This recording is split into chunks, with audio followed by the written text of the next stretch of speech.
The Odyssey, The Story of Odysseus, by Homer. Book 1.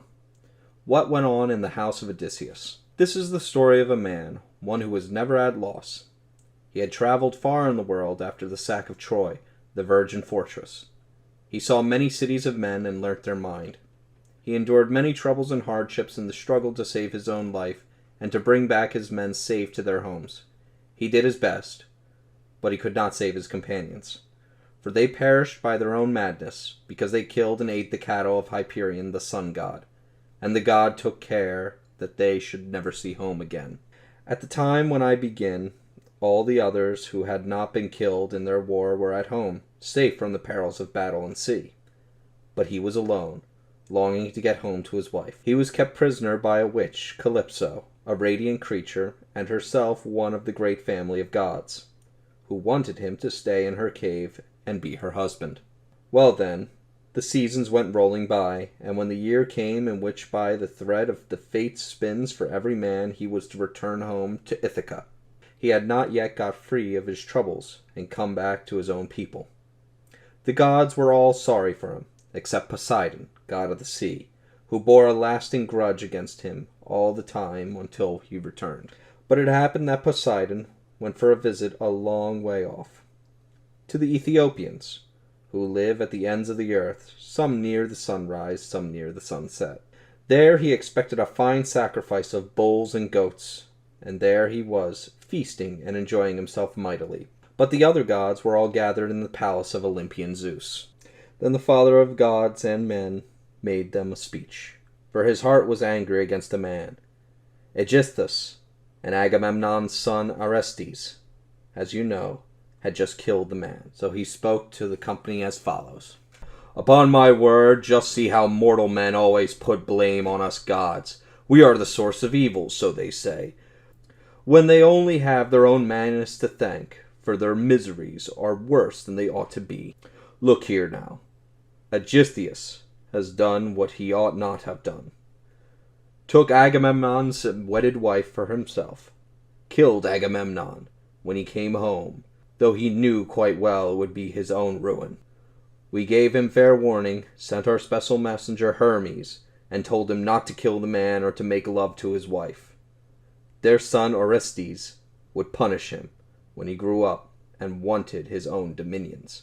Hermes told him plainly, but he could do nothing with Aegisthus, although it was for his own good. Now he has paid the debt in one lump sum.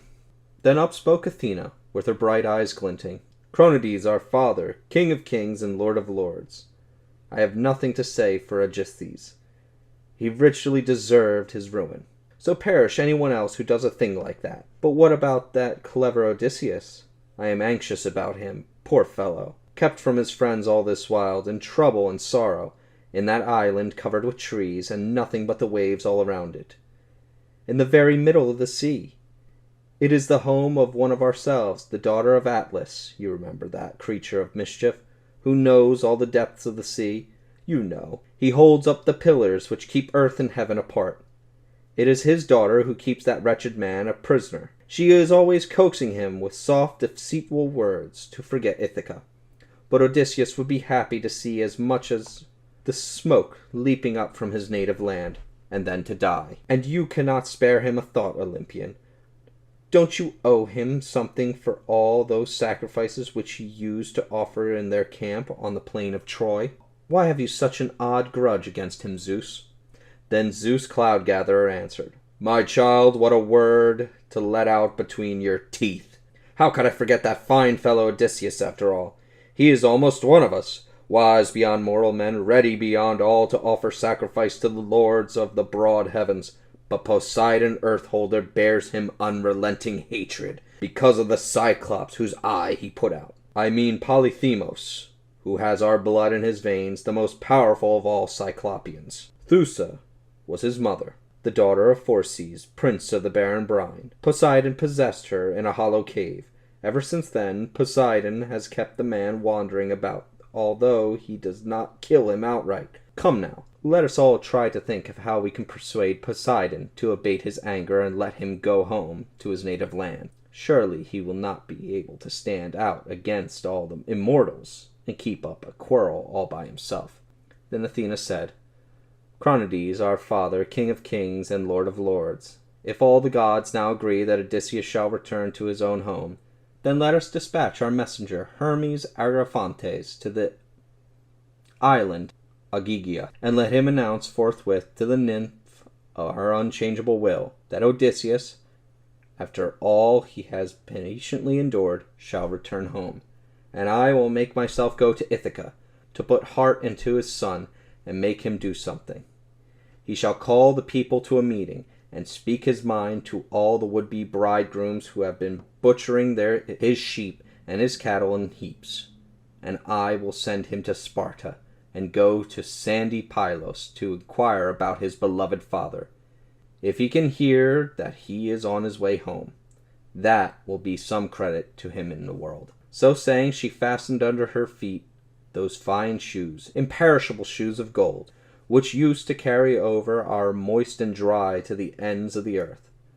Quick as the blowing of the breeze, down she went shooting from the peaks of Olympus, and stood in the town of Ithaca against the outer gates of Odysseus upon the threshold of the courtyard. In her hand she held a spear of bronze, and she took the form of a family friend, Mentes, the chief man of the Taphians. So there she found those high and mighty gallants. Just then they were amusing themselves with a game of draughts, in front of the door, sitting on the skins of cattle which they had killed themselves. And their orderlies and servants were all busy, some mixing wine and water in the great bowls, some wiping up the tables with oozing sponges and laying the dishes, some serving the meat, and there was plenty of it. Telemachus saw the visitor long before the others.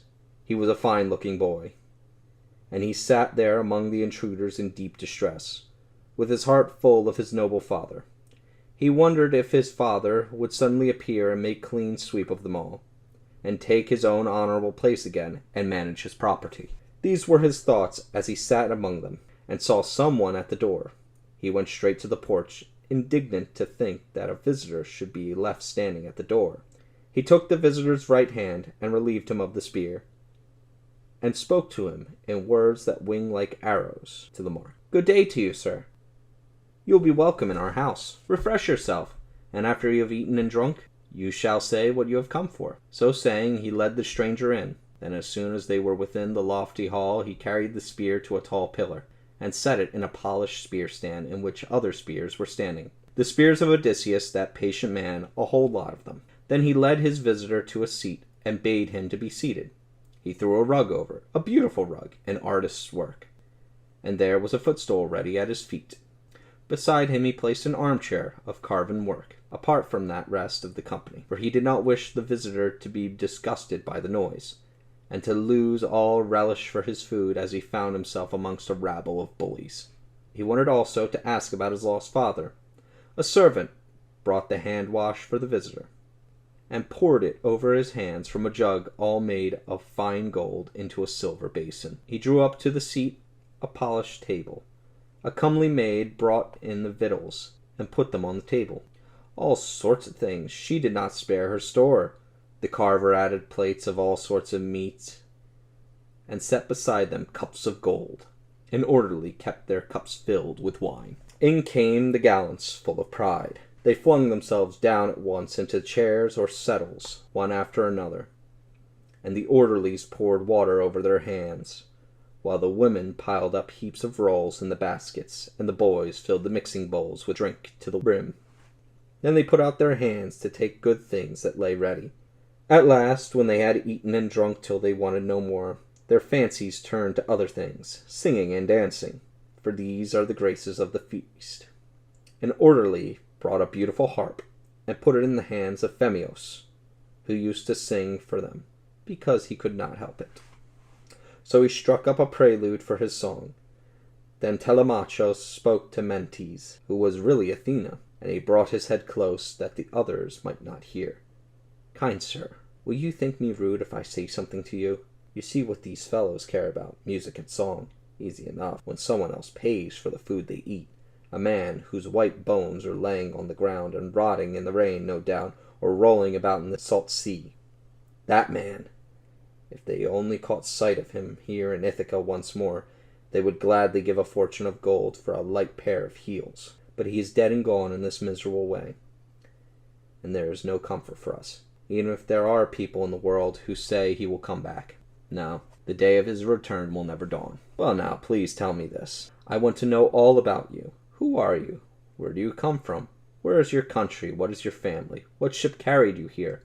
I don't suppose you walked all the way. How was it those sailors brought you to Ithaca? Who did they say they were?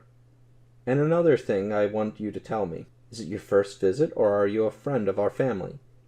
For a great many other men used to come to our place, since that man also was a traveler in the world. Athena answered him, and her bright eyes glinting. Very well, I will tell you all about it. My name is Mentes. I am the son of a clever father, Anchialos, and I rule over a nation of seamen, the Taphians. I have come here now with ship and crew, voyaging over the dark face of the sea to places where they speak other languages than ours. Just now to Temis for bronze, and I have a cargo of shining steel. My ship came to land some way from your town, and she lies in the harbor of Rhetheron, under the woodly neon. Let me say that we are family friends from long ago. If you will only go and ask that fine old gentleman, Laertes. They say he does not come to town any more, but keeps far away in the country in a miserable plight, with one servant, an old woman who gives him something to eat and drink when his poor limbs are tired out with stumbling over the slopes of his vine plot. And now here I am. They did say he was come home from his travels, your father, I mean, but I suppose the gods have put something in his way. I tell you, he is not dead yet, that grand man Odysseus, but he is still alive, a prisoner somewhere in the broad sea, in an island amid the waters. And dangerous men hold him fast, savages, who are keeping him in no doubt against his will. Well, now I will play the prophet, and tell you what is in the mind of the immortals, and what I think will come to pass. Although I am no prophet really, and I do not know much about the meaning of birds, I will tell you he will not long be absent from his dear native land. Not if chains of iron hold him fast. He will find a way to get back, for he is never at a loss. Come now, tell me this. I want to know all about you. Are you really his son, a boy as big as you, the son of Odysseus? You seem terribly like him, that head and those fine eyes of yours. I can see him now, for we used to meet ever so often in the days before he embarked for Troy, when so many of the best men of the nation sailed away in that fleet. Since then I have not seen Odysseus, and he has not seen me. The boy answered politely, Very well, sir, I will tell you all about it. My mother says I am his son, but I don't know myself. I never heard of anyone who did know whose son he was. I only wish my father had been a man who lived to grow old upon his own rich acres. But now, there never was a mortal man more unlucky than the man whom they call my father, since you asked me the question. Then Athena said, with her bright eyes glinting, I tell you one thing, the breed will not be inglorious in time to come. When you are what I see, and your mother is Penelope, thank God for that. But come now, please tell me this. Feasting, company, what does it all mean? What has it to do with you? Banquet or wedding? Is it clear that this is no bring-what-you-like picnic? It seems to me they are making themselves very much at home, lords of all they survey. It is enough to make a man angry to see all this rough behavior, if he had any decent feeling. The boy answered once more, Sir, since you ask me the question, this house might have been wealthy and beyond reproach, so long as that man was at home, but now the gods have ruled otherwise. They have chosen to send trouble upon us. That man they have picked out of all the men in the world, and they have made him vanish out of our sight. If he were dead, it would not hurt me so much. If he had fallen before Troy among his comrades, or if he had died in the arms of his friends, after he had wound up the war, then the whole nation would have built him a barrow, and he would have won a great name for his son as well in the days to come. But now there is not a word of him. The birds of prey have made him their prey. He is gone from sight, gone from hearing, and left anguish and lamentation for me. And that man is not all I have to mourn and lament, since the gods have sent other sorrows to trouble me in this way. All the great men who rule the islands, and Dulichion, and Same, and woody Zythenos, and all those who are lords in rocky Ithaca, one and all, they want to marry my mother, and here they are, wasting our wealth. She hates the thought of it, but she neither denies nor dares to make it an end of the matter. While they eat me out of house and home, like enough, they will tear me to pieces myself as well. Insufferable was the thought of Pallas Athena, and she said, "What a shame! It's clear you need Odysseus to lay hands of these heartless men who pester his wife, and he is so far away. If only he would come at this moment and stand right in the doorway of this hall, with helmet and shield and a couple of spears, looking as he did when I first set eyes upon him in our house, while he drank his wine and enjoyed himself, on his way back to Ephyria, from the house of Elos Mermedes. He had been all that way in a fast ship, Odysseus, I mean. He was looking for a deadly poison to smear on the barbs of arrows. The man would not give him any, for fear of the everlasting gods. But my father did give him some, for he was terribly fond of him. May he be like what he was then, when he comes upon these rioters. Quick death would be theirs, one and all. They would be sorry they ever wanted to marry. Ah, well, of course, all that lies on the knees of the gods, whether he will come back or not, and punish them in his own house. But you had better think how to get them out of the place. That is my advice. Look here now, just listen to me. Tomorrow call together all the great men of the nation to a meeting. Make them a speech, protest before all the gods. Tell the intruders to make themselves scarce and go home. And your mother, if she has a mind to marry again, let her first go back to her father's house. He is a man of influence. They will arrange the marriage. And see that the bridegroom makes a handsome provision for her, such as a beloved daughter ought to have. My advice to you is this, if you will let me advise you. Get the best ship you can find. Put 20 oarsmen aboard. Go and find out about your father, and why he is so long away. Perhaps someone may tell you, or you may hear some rumor that God will send, which is often the best way for people to get news. First go to Pylos, and ask for the noble Prince Nestor, then to Sparta and Menelaus, good old redhead, for he was the last to come home of all the army. Then, if you hear that your father is alive, and on his way back, for all your wearing and tearing, you can bear up for another year. But if you hear that he is dead and no longer in this world, come back yourself to your own home and build him a barrow, and do the funeral honors in a handsome style as you ought, and give away your mother to some husband. When at last this is finished and done, collect your wits and make a good plan to kill these hangers-on, either by craft or by open fight. Indeed, you ought not to play about it in the nursery any longer. Your childhood days are over. Haven't you heard what a great name Orestes made for himself in the world? The fine young fellow, when he killed the traitor Aegisthus, who had murdered his famous father. You too, my dear boy, big and handsome, as I see you now, you too be strong, that you may have a good name on the lips of men for many generations. Now I will go back to my ship and my crew, for they will be tired of waiting for me. It is your own business, so don't forget what I say." Telemachus answered with his usual good manners, "Sir, I thank you for your kindness. You might be a father speaking to his own son, and I will not forget one word of what you say. But do stay a little, even if you are in a hurry.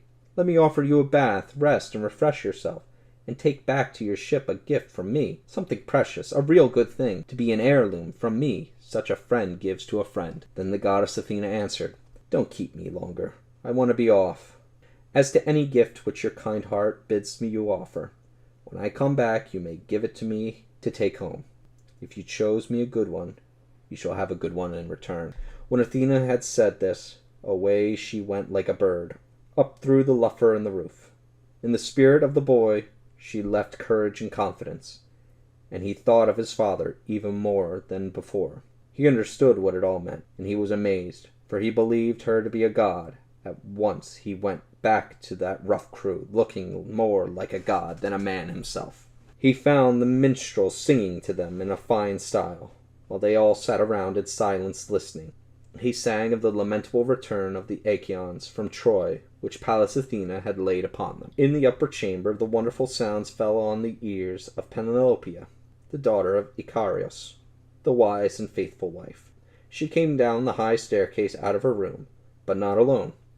2 waiting women went with her. And when this lovely creature came amongst the men who would have her for a wife, she stood by the doorpost of the great hall, with its massive walls, and drew the soft veil over her cheeks. There she stood, with 1 honest waiting woman on each side. Tears were in her eyes, as she spoke to the singer of that divine song. Phemios, you know many other songs fit to charm the ear, great deeds of men and gods, which singers are used to noise abroad. Sing one of those to company, and let them drink their wine in silence, but make an end to this piteous song, which tears the heartstrings in my breast, since I beyond all have had to suffer grief intolerable. So dear is he that I long for and never forget, my husband, whose fame is known over the length of the breadth of the land. Telemachus answered her with good sense. My dear mother, why won't you let the worthy minstrel entertain us as he likes? Don't blame the minstrel. Blame Zeus, who makes men work hard for their living and then gives them just what he chooses for each. As for the minstrel, there is no harm in his singing the bad luck of the Danaans. The song people praise is always the latest thing. You should brace up your heart and mind to listen. Odysseus was not the only one who never saw the day of return from Troy. Many other good fellows were lost too. Go to your room and see about your own business. Loom and distaff, and keep the servants to their work.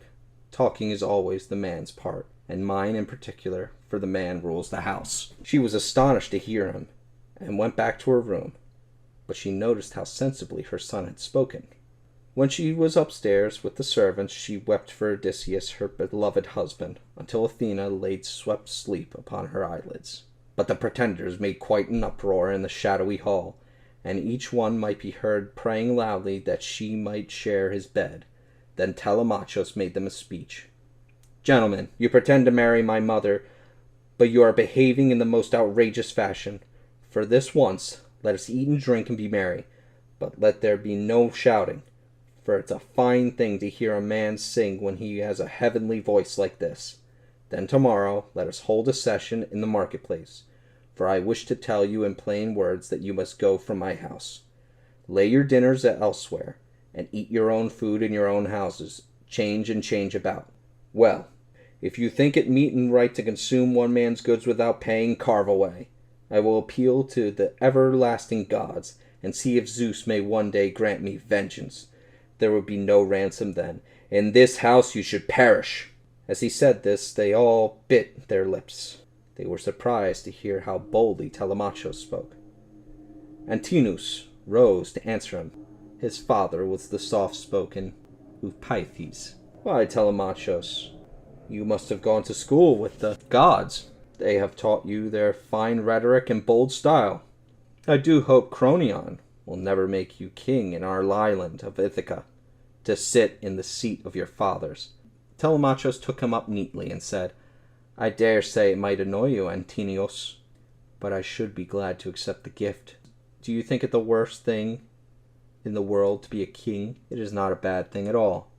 He gets plenty of wealth, he is highly honored, but of course there are other kings in our nation, not a few in this island, young and old, and one of them might perhaps have the place of that great man Odysseus, as he is dead. But then I will as least be master of my own house and my own servants, which my great father won for me. Now Eurymachus o Polybus answered him. Telemachus, it lies on the knees of the gods, you may be quite sure. Who is to be king over the people in our island of Ithaca? But your property I hope you may keep for yourself, and be master in your own house. I pray that no man may ever come to force you against your will, and rob you of your property, so long as Ithaca is a place to live in. But I beg you, my good sir, tell me about that stranger, where the man came from, what country he claims, where he was born, who in the world he is. Does he bring a rumor of your father's return? Did some private business send him here like this? How he jumped up!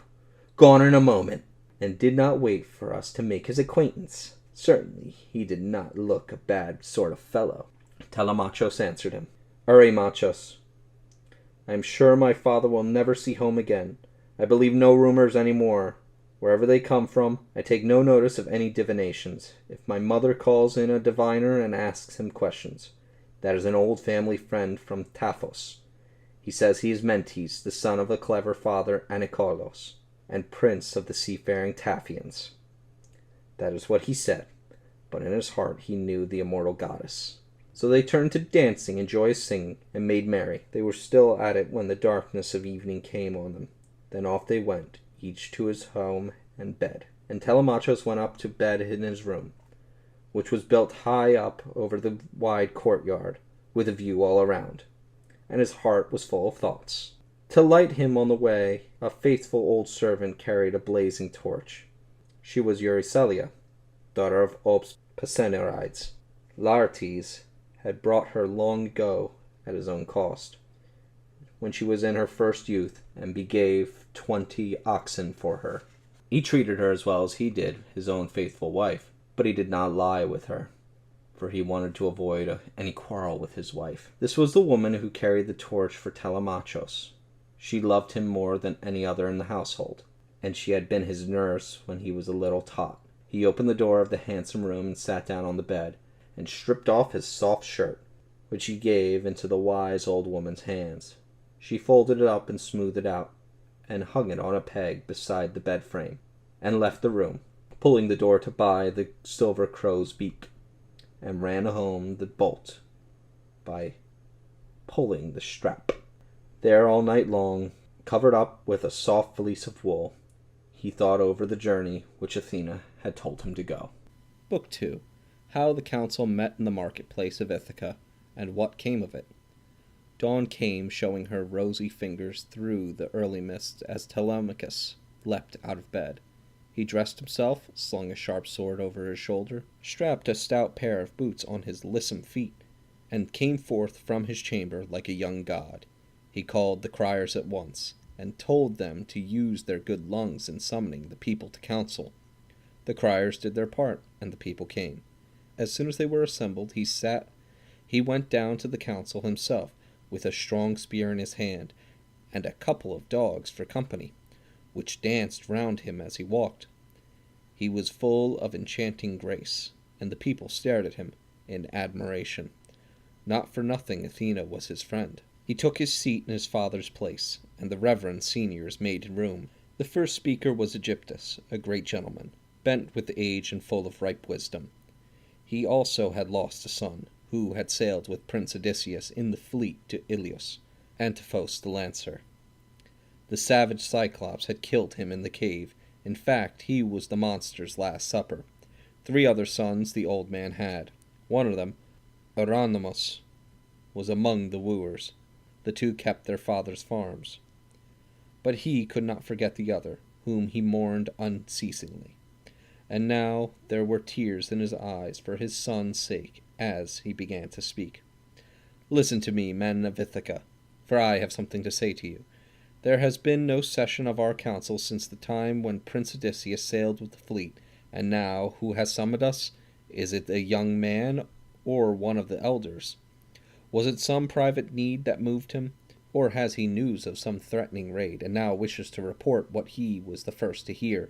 Or is there some other public matter which he wishes to bring before us? He has done well, I think, and deserves our thanks. I pray Zeus may grant him that blessing which his heart desires. These words seemed a good omen to Telemachus, and encouraged him. He made no delay, for he was eager to speak. So he stood up before the council. The speaker's staff was put in his hand by Paesener, the public crier.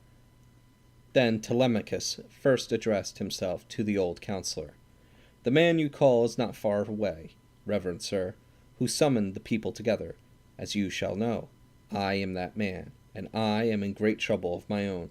There is no news of a threatening raid to report. I have no advantage of you there, and there is no other public matter which I wish to bring before you.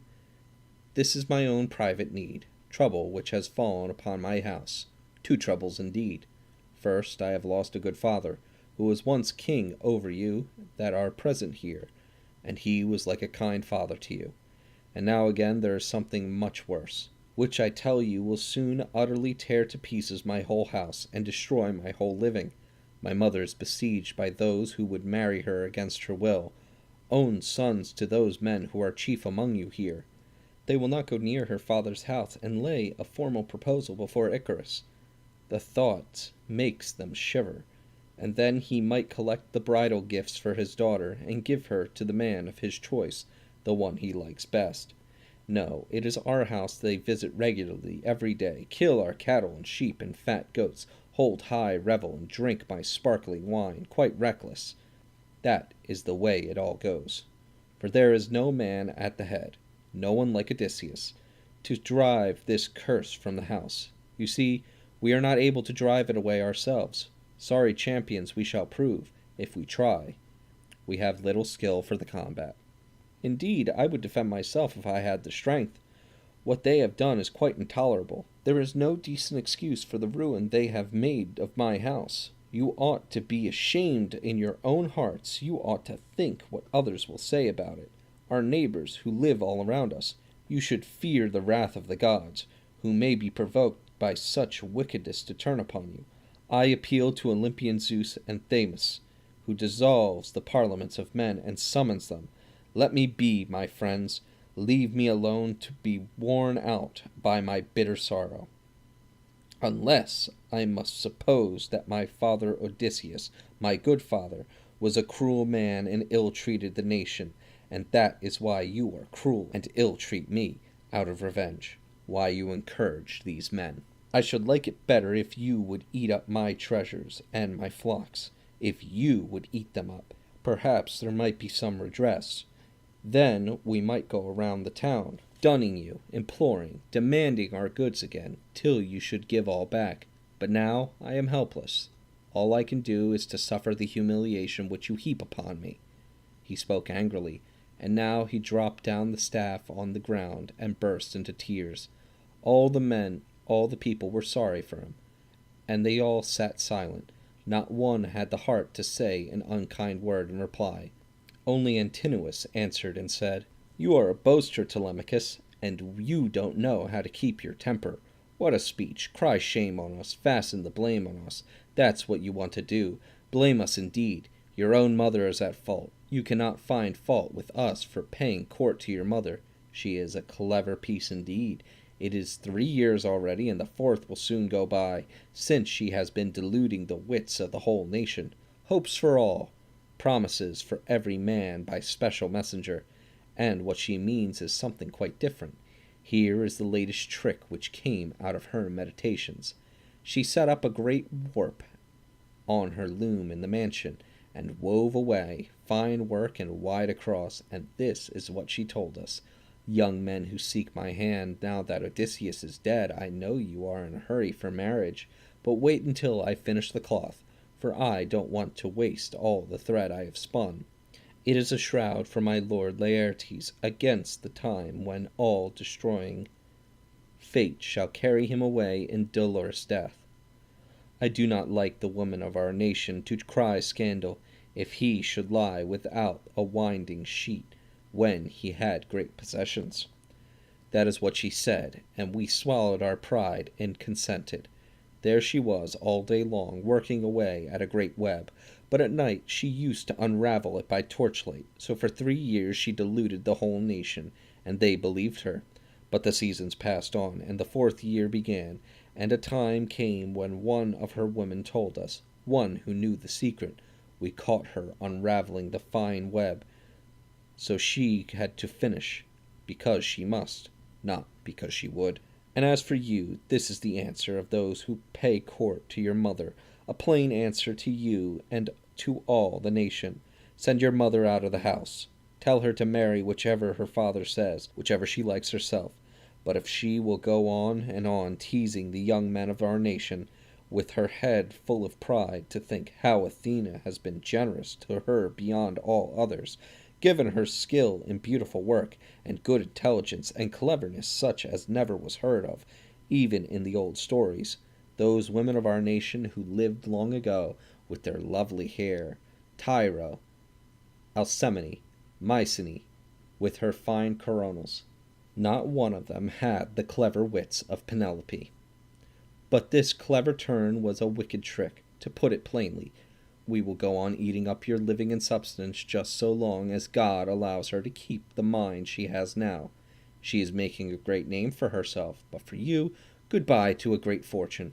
As for us, we will not go to our lands or anywhere else before she marries whoever may please her best out of the nation. The boys stood up to him and said, Antinous, it is impossible for me to turn out of doors the mother who bore me and brought me up. My father is somewhere in the world, alive or dead, and it is a hard thing for me to pay back all that dowry to Icarus, if I send away my mother of my own will.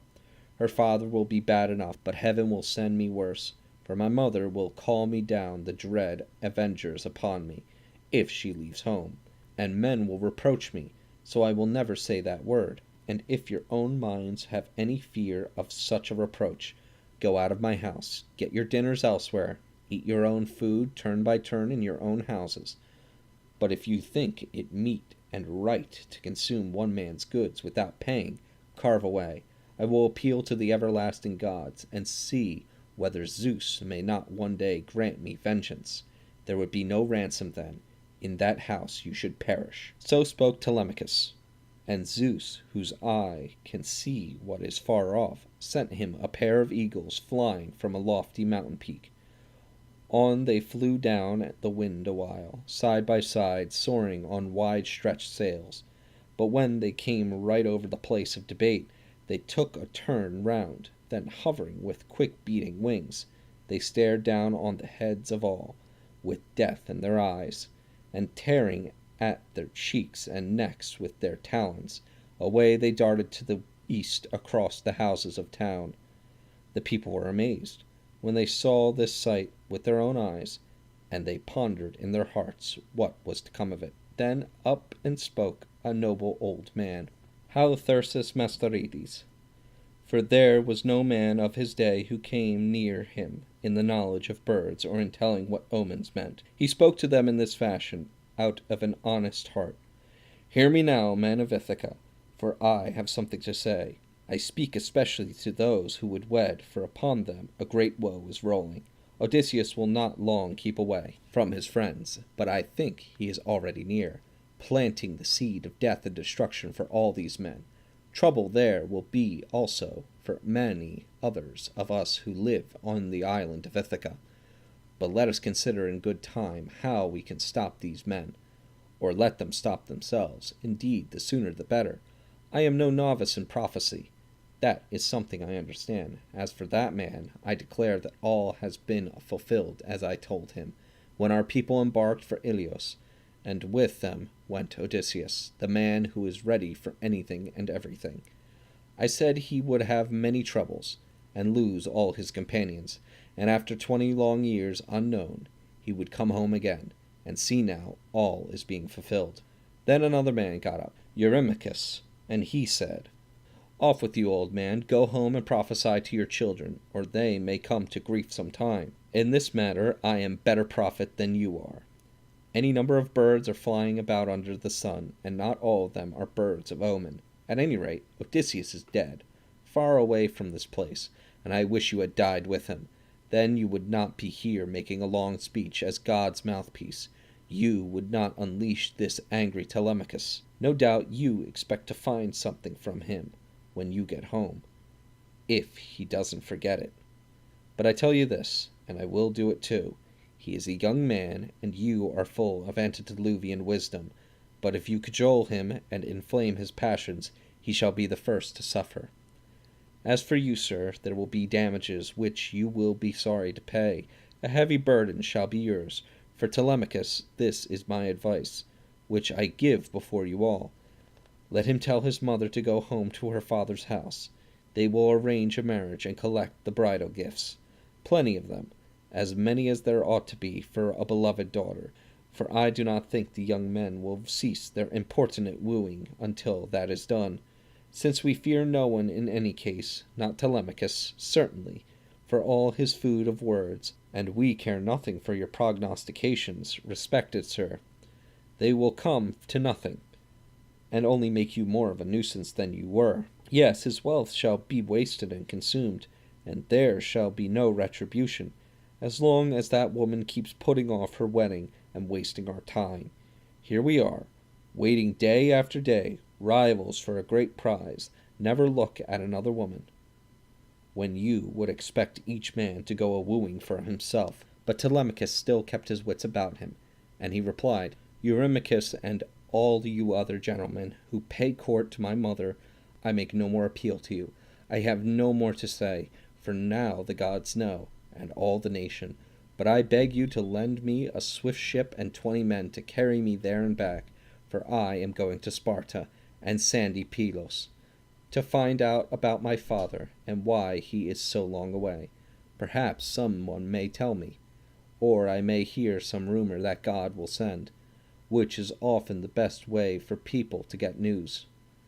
Then, if I hear that my father is alive and on his way back, for all my wearing and tearing, I can bear up for another year. But if I hear he is dead, and no longer in the world, I will come back to my own home, and build him a barrow, and do the funeral honors in handsome style, as I ought, and give away my mother to another husband. He said his say, and sat down. Then up rose Mentor, friend and comrade of the excellent Odysseus, to whom Odysseus had entrusted his whole house when he sailed away. They were to obey the old man, and he was to keep all safe. This is what he said, and very good sense it was. Listen to me, men of Ithaca, and hear what I have to say. Let no man henceforth take the trouble to be kind and gentle, no sceptred prince. Let none try to be fair and right, but let him be always harsh and do what he ought not to do. Since no one remembers the noble Odysseus, not one out of all the people he ruled like a kind father, I do not grudge at the proud men who pay their court, if they act with violence in the mischievous bogdery of their minds. They stake their own heads when they devour the house of Odysseus with violence, and think he will never come back.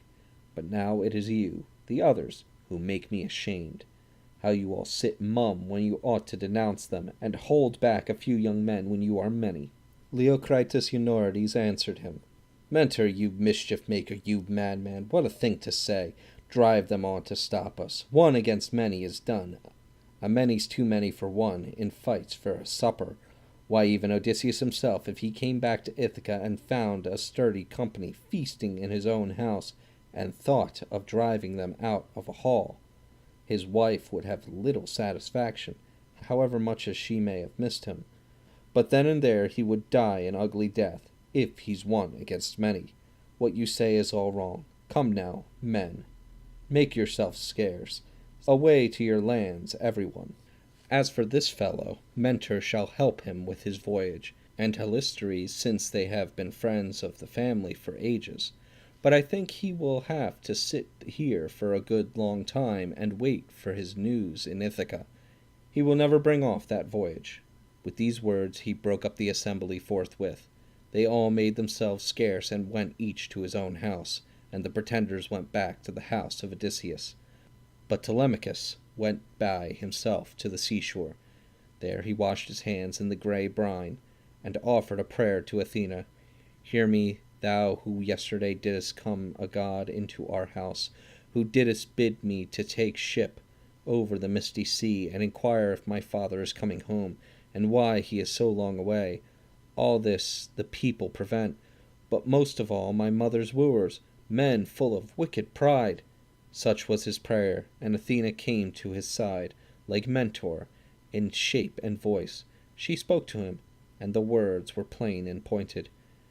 You will not lack either courage or sense in the future, Telemachus, for we can see now that there is a drop in you of your father's fine spirit. What a man he was to make good both deed and word. I tell you your journey shall not be hindered or stopped, but if you are not his son and Penelope's, then I do not expect you to succeed in what you wish to do. Few sons, let me tell you, are like their fathers. Most are worse, or few are better. But since you will lack neither courage nor sense in the future, and since the mind of Odysseus has not wholly failed in you, there is hope for the future, and I tell you that you will succeed. Think no more now of the plots and plans of those who woo your mother, for there is neither sense nor justice in them.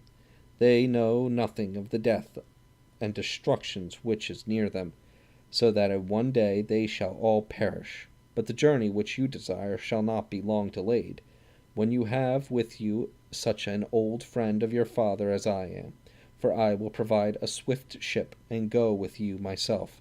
You must just go home and mingle with the company, get provisions ready, and put them all up in vessels, wine in jars, and barley meat, which is the marrow of men, in strong skins. I will go at once and collect volunteers among the people. There are many ships in the island of Ithaca, both new and old. I will look round and find you the best, and we will make all ready and launch her upon the broad sea. So spoke Athena, daughter of Zeus, and Telemachus did not stay long after he heard what the goddess said. He set out for the house with a heavy heart, and he found the proud pretenders there, skinning goats and singeing fat pigs in the courtyard. Antinous laughed, and made straight for Telemachus, and grasped his hand, and called him by name, and said, "You are a boaster, Telemachus, and you don't know how to keep your temper.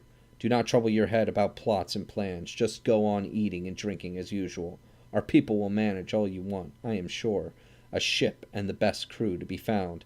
They will give you a quick passage to sandy Pylos, if you want to hear news of your father."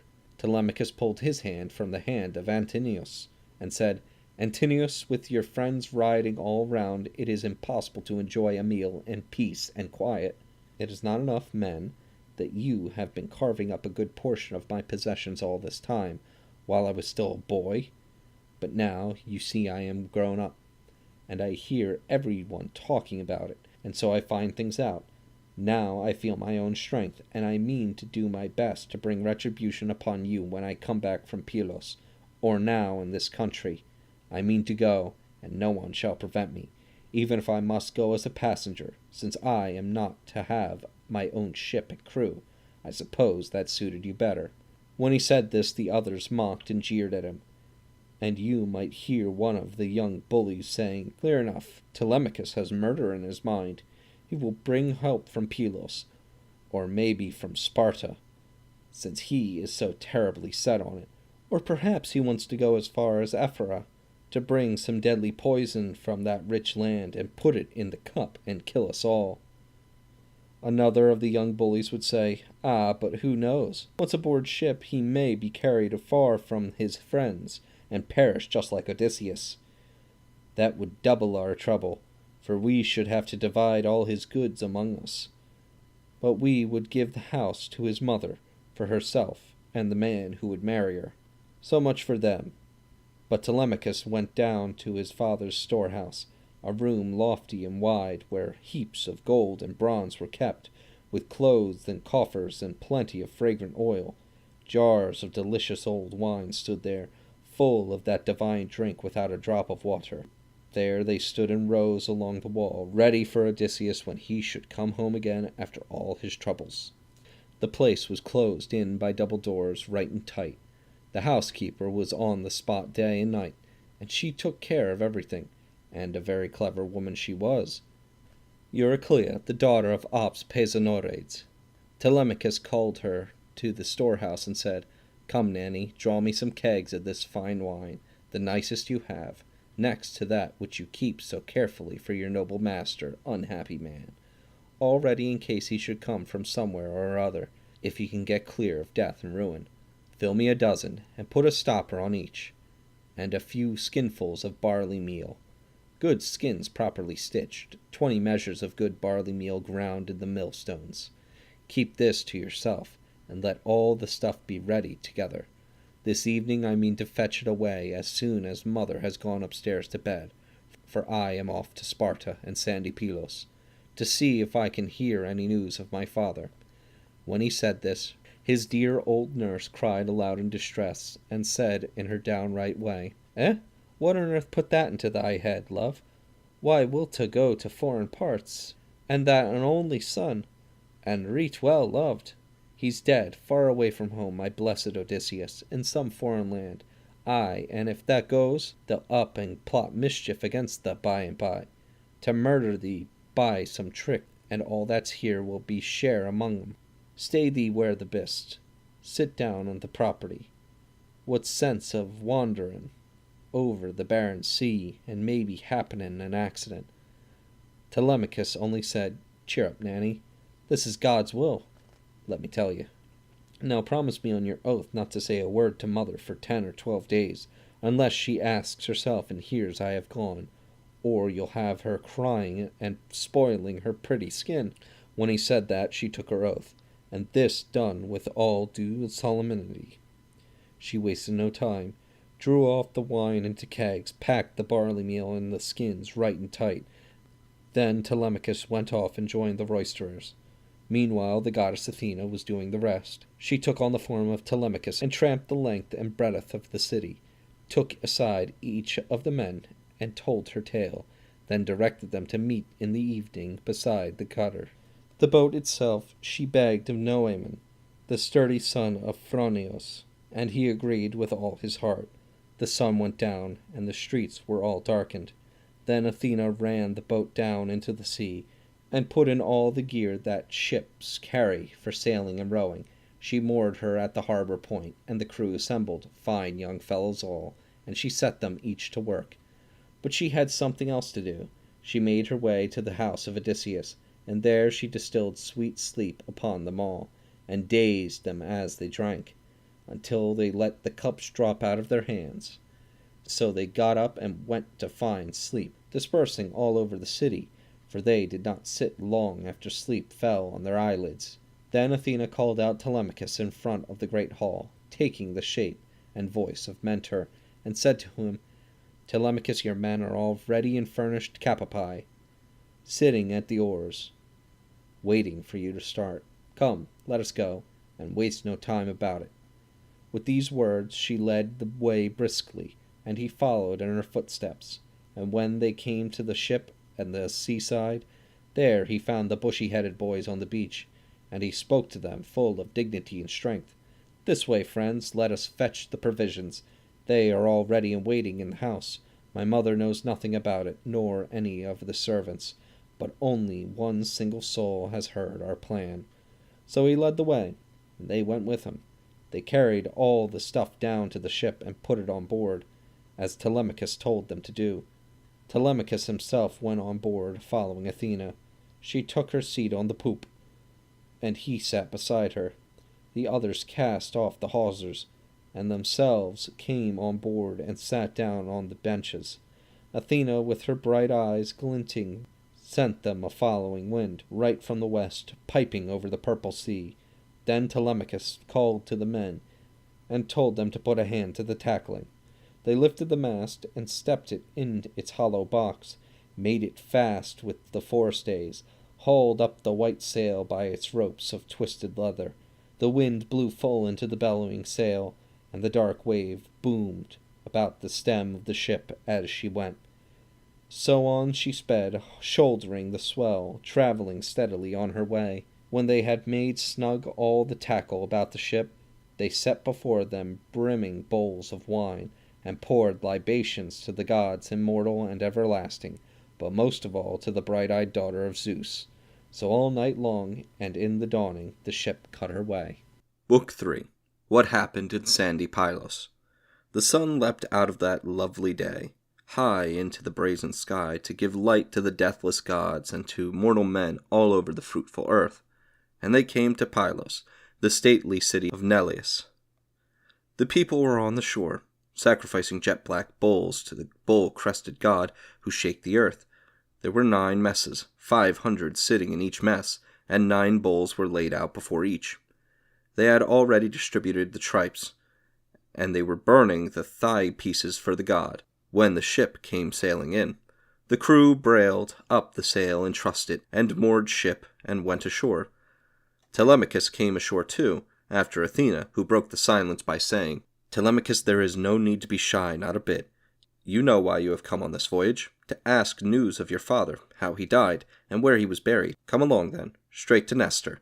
Let us learn what he really thinks and knows about it. You must speak to Nestor yourself, and ask him to tell you the whole truth. He has too much good feeling to deceive you." Telemachus answered, "Mentor, how can I go? How can I greet him? I have no practice in polite speeches. Then again, a young man must be shy when he addresses an older man." Athena, with a glance of her keen eyes, replied, "Some things you will think of yourself, Telemachus. Some things God will put into your mind. Not without the blessing of heaven were you born and bred, I think." With these words, Pallas Athena led the way briskly, and he followed. They came to a place where the Pylians were all gathered in their messes. There was Nestor, sitting with his sons, and all around were his companions preparing the feast, with meat broiling and grilling on the spits. When they saw strangers, they came up in a body and welcomed them, and bade them be seated. Nestor's son Pisistratos reached them first. He grasped both their hands, and seated them in front of the spread, upon soft fleeces laid on the sand, beside his brother Thrasmedes and his father. Then he gave them their plates of tripe and chitterlings, and poured wine into a golden cup.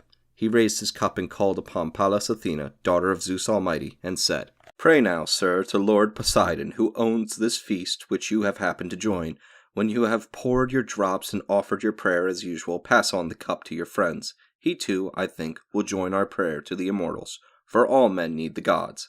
But he is younger, he is of my own age, so I will give you the golden chalice first." So saying, he put the cup full of delicious wine in her hands. Athena was pleased that he knew what was proper, and gave her the golden goblet first. At once she prayed earnestly to Lord Poseidon, "Hear me, Poseidon Earthshaker, and grudge not to accomplish these things for us who pray to thee. To Nestor first and his sons vouchsafe renown, and next, to all the Pylians besides, grant a gracious requital for this splendid sacrifice, and grant that Telemachus and I may have a safe return, when we have done that for which we came hither with our own swift black ship." And while she prayed, she was doing her part to fulfill it. Then she passed the fine two-handed cup to Telemachus, and the son whom Odysseus loved made his prayer. The others took their broiled meat off the spits, and distributed the portions, and all had a famous feast. But when they had taken as much as they wanted, the old cavalier Nestor addressed them. "That is better, and now I may be allowed to put a few questions to my guests, and ask who they are, since they have enjoyed their meal in peace. Who are you, sirs? Where do you come from over the waters? It is business, or are you voyaging at random, like the sea robbers who voyage about and risk their lives to bring in foreign parts?"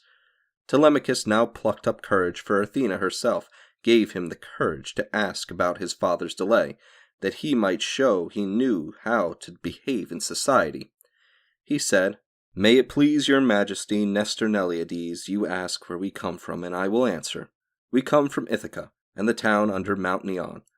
My business is private, not public. I seek any news I can hear anywhere in the wide world of my father, the noble Odysseus, the ever-patient man, who they say fought by your side when you took Troy.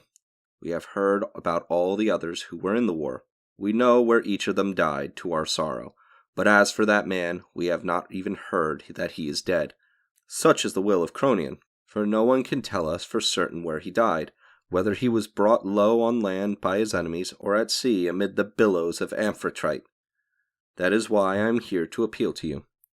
Tell me, if you please, of his lamentable fate, if you saw it with your own eyes, or if you have heard anyone speak of him on his wanderings, for he was born to sorrow if any man ever was. And do not soften your words out of pity, to spare me, but tell me plainly what you saw of him. I beseech you, if ever in word or deed my honorable father made you a promise and did it before Troy, where you Achaeans suffered so much, remember that now for my sake, and tell me the truth." "My dear boy," answered the fine old cavalier, "how you bring it all back to me, what we reckless fellows did go through, how we ranged over the misty seas in our ships for plunder where Achilles led us, how we fought round the great city of King Priam. Ah! There and then all our best men were slain. There lies Aias, the man of war. There lies Achilles. There is Patroclus, prudent as a god in council. There is my own dear son, a man strong and without blemish, Antilochus, swift of foot beyond all, and a fighter. And what a world of troubles we suffered beside these. What mortal man could tell them all? Not if you would stay here 5 long years, or 6 long years. Could you hear the whole story of the troubles which the brave Achaeans then endured? You would soon be tired and go back to your own country. 9 long years we were busy, scheming and plotting and planning in every possible way, and only just managed it, thanks be to God. All that time no one came near Odysseus in resource, for that grand man was first by a long way in all plots and plans and schemes. Your father, I say, if you are really his son, if you amaze me, young man.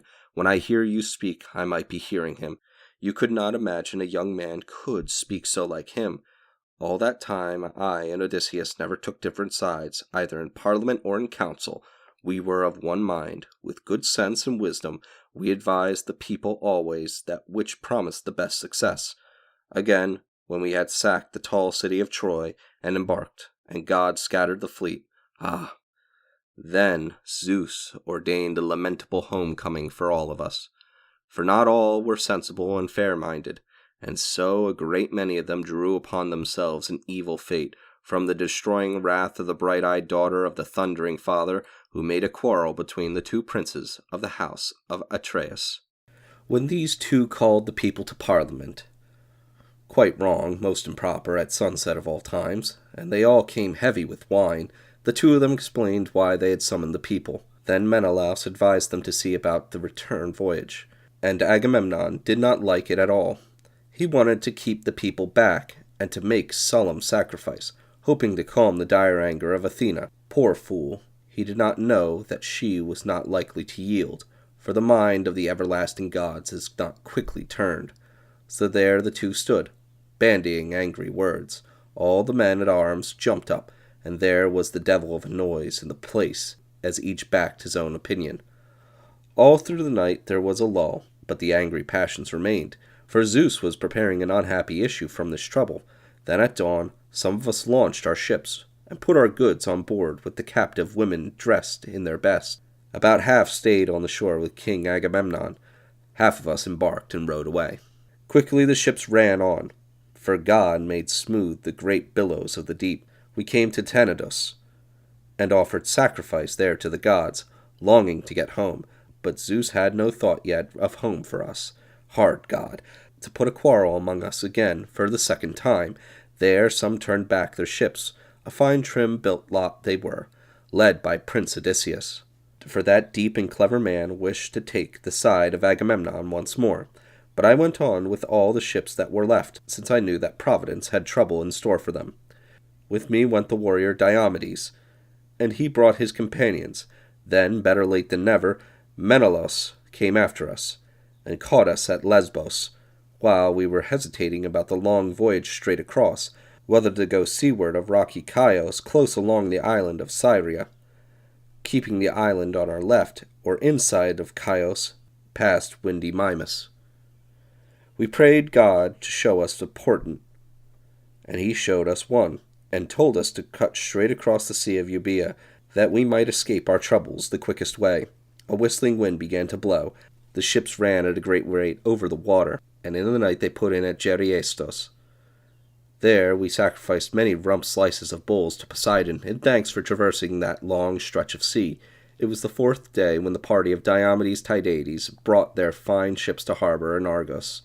But I held on for Pylos, and the wind never fell from the time when the god first let it out to blow. So I came home, my dear boy, without news, and I know nothing of the others who were saved of the army, or those who were lost. But all the news I get while I sit in my hall, you shall hear, as is right and proper, and I will not hide anything. There was a good return for the Myrmidons, they say, those champion spearmen, who were led by the doughty son of proud Achilles. A good return for Philoctetes, the famous son of Pois. All the company of Idomenes were brought back safe to Crete, all who survived the war, and the sea did not take one of them. But Agamemnon you have heard of yourselves, although you live far away, how he came back, and how Aegisthus plotted a pitiable death for him. Well, he paid for it, sure enough, in horrible fashion. What a good thing it is that a son should be on the spot when a man is dead. That son, you see, took vengeance upon his father's murderer, the traitor Aegisthus, who killed his famous father. You too, my friend, be brave, for I see you are handsome and tall, and then those to be born in future generations will praise you." Telemachus answered, "May it please your majesty, Nestor Nelides, he did indeed take his vengeance, and his fame shall be carried down in the world for many generations to come. How I wish that the gods would invest me with power as great as his, to take vengeance on the men who woo my mother, for their outrageous violence, for the intolerable insults of their scheming brains. But no, the spinner has spun me no such happiness for my father and me. We must be patient, come what may." Then Nestor answered, "My friend, since you have spoken of it yourself and recalled it to my memory, they do say that there are a great number of men in your house, seeking your mother's hand in marriage against your will, full of evil schemes. Tell me, do you submit willingly to this? Do all the people dislike you because of something said by the voice of God? Who knows if some days he may come and take vengeance for their violence, whether alone or all the people with him? If only Athena Bright Eyes would choose to show her love to you, as she used to care for that glorious man Odysseus in the Trojan land, among all those hardships which our nation had to suffer, for never have I seen the love of the gods so manifestly shown as the Pallas Athena stood manifestly by his side. If only she would show love to you like that, and care for you, many a one of them would have something else than weddings to think of." Telemachus answered, "Sir, I do not think that will happen yet. What you say is too great. It amazes me. Never could I hope for that, even if it should be the will of God." Then Athena said, "Telemachus, what words you have let slip between your teeth! It is easy for a god to bring a man safely home if it be his will, even from a long way off.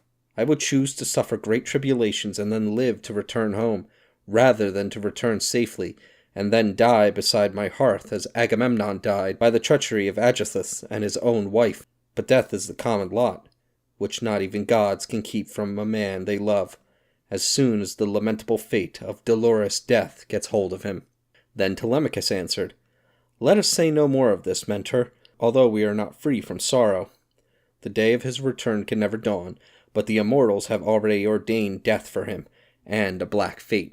Now there is something else I want to ask Nestor, since he knows men's manners and minds better than others do. They say he has been king through 3 generations of men, so that he has quite the look of an immortal to me. Nestor Nelides, tell me the truth. How came my lord King Agamemnon to die? Where was Menelaus? How did the traitor Aegisthus manage to murder him, since the murdered man was far stronger? Was he not in his own city of Argos, or was he somewhere else? And so the man took courage and killed him." Nestor answered, "Indeed, I will tell you the whole truth, my boy. Surely you can surmise yourself what would have happened if Aegisthus had been found in the place by King Menelaus when he came from Troy? Dead he would have been, not a clod of earth dropped upon him, but the dogs and vultures would have torn his corpse to pieces.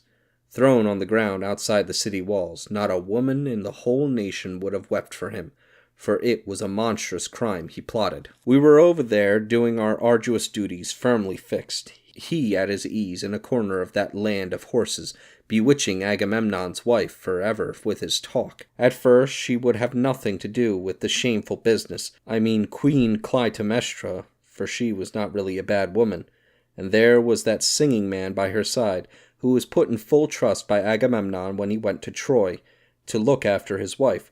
But when the chains of fate bound her fast, and she must needs be mastered, then the man took his minstrel to a desert island, and left him prey and plaything for the carrion birds, and the woman he took to his own house, one as willing as the other.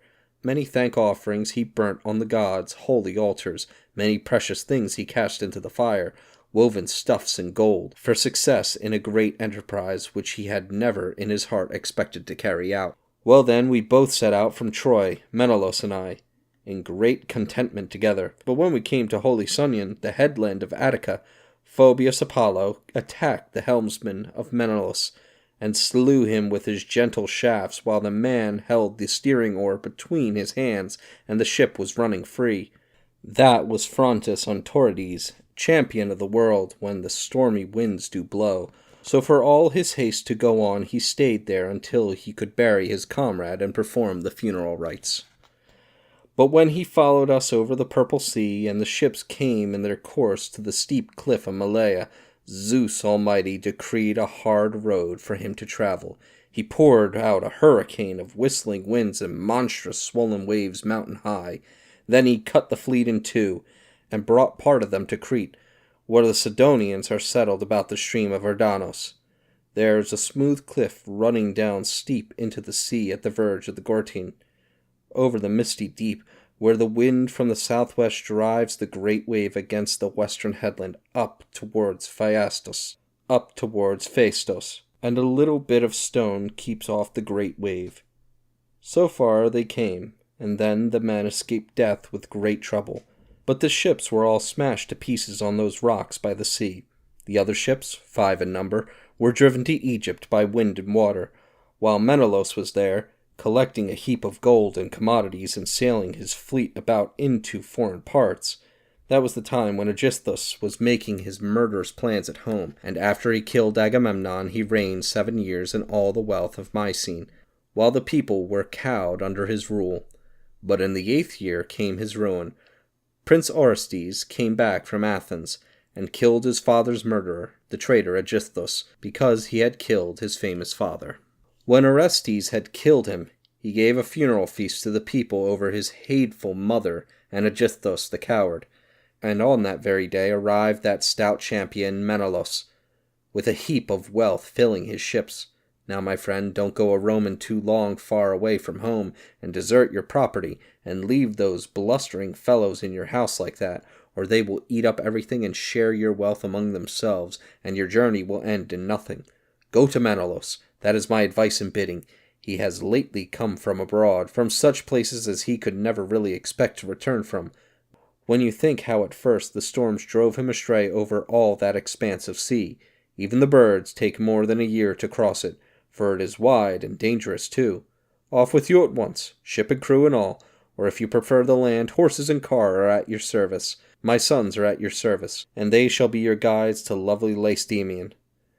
And there you will find Menelaus.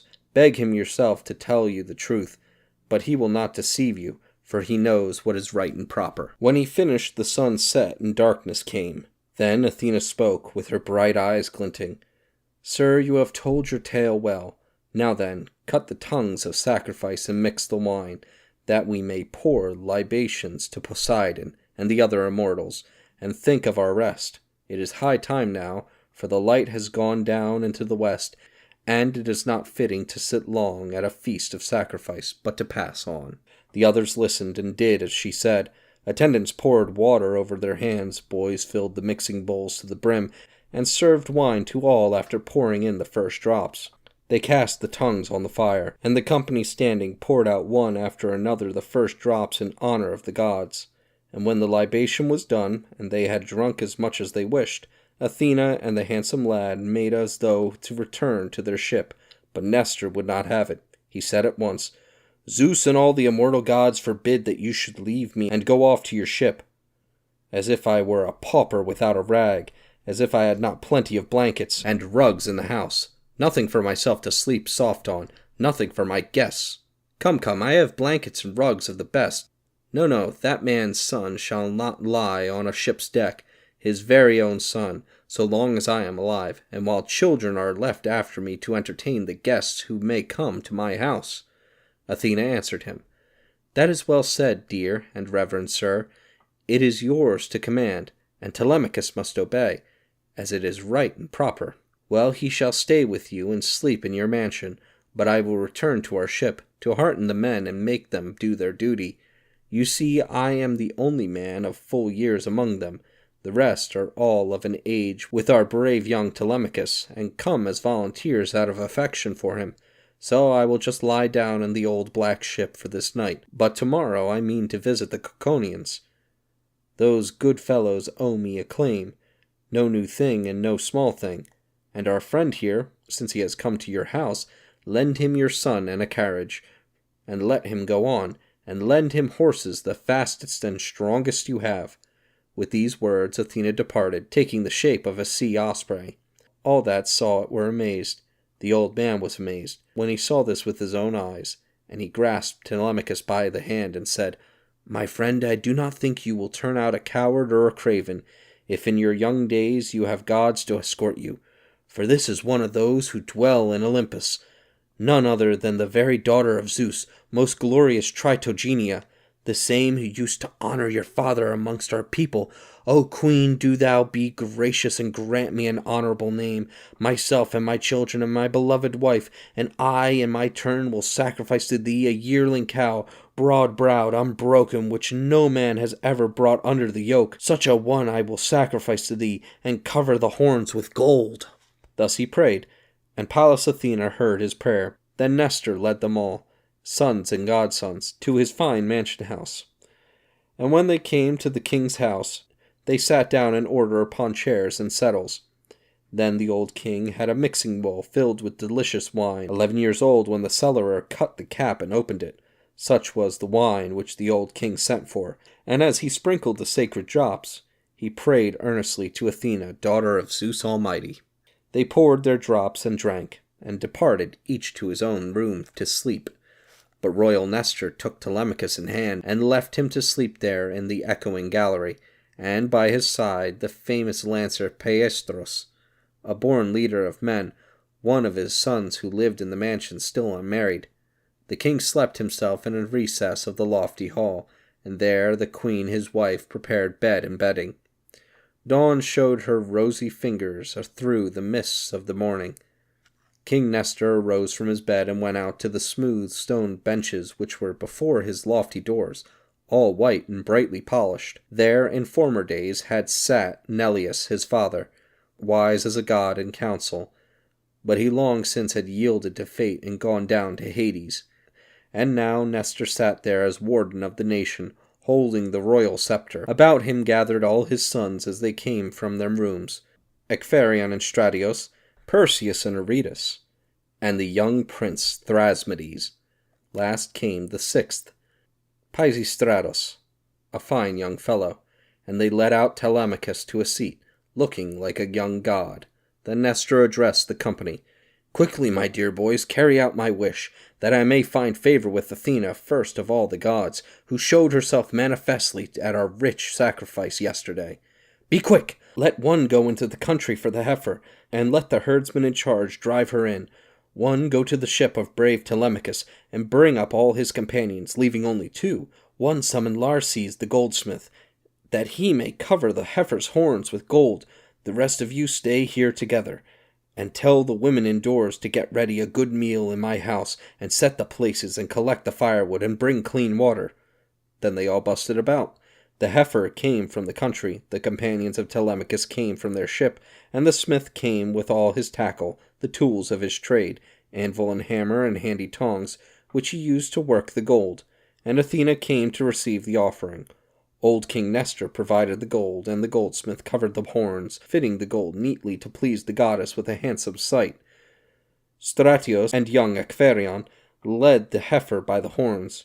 Aretus came out of his room, bearing in one hand the jug of water and a bowl worked with a flower pattern, and in the other hand a basket with the sprinkling meal. Thrasmedes, the young soldier, was there, holding a sharp axe to cut down the heifer. Perseus held the bowl for the blood. Old King Nestor began the rite with hand-wash and barley meal, and as he did it he prayed earnestly to Athena, while he cast the forelock into the fire. When they had prayed and sprinkled the barley meal, at once Thrasmedes approached and struck the blow. The axe cut through the sinews of the neck, and the strength went from her. Then all the women raised their Alleluia, daughters and sons' wives, and to Nestor's honored consort Eurydice, eldest of the daughters of Clymenos. The other sons lifted up the victim from the ground and held it on their shoulders. Pisistratos cut the throat. Then the red blood flowed and life left the body. So they broke her up forthwith and cut out the rump slices in proper form, and wrapped them one slice between 2 pieces of fat, and laid other slices of raw flesh upon these. The old king burnt them upon the faggots, and poured over them sparkling wine. The young men stood by his side, holding their 5-pronged forks in their hands.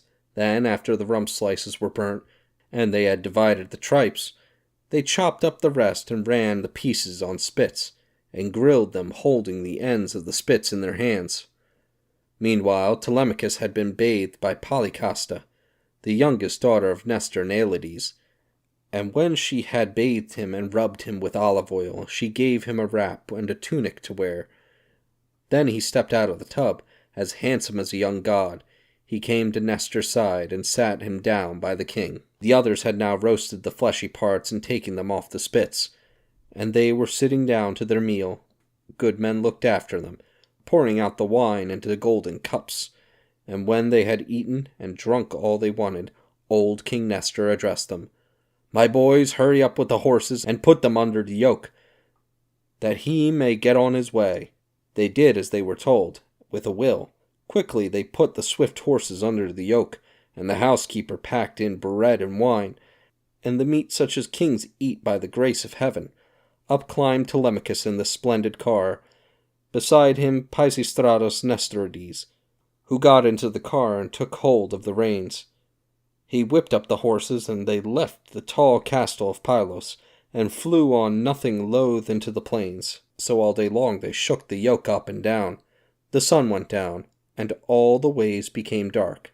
And they came to Pherae, to the house of Diocles, the son of Ortolochus, whose father was the river god Alpheus. There they rest for the night, and he gave them the gifts that were a guest's due.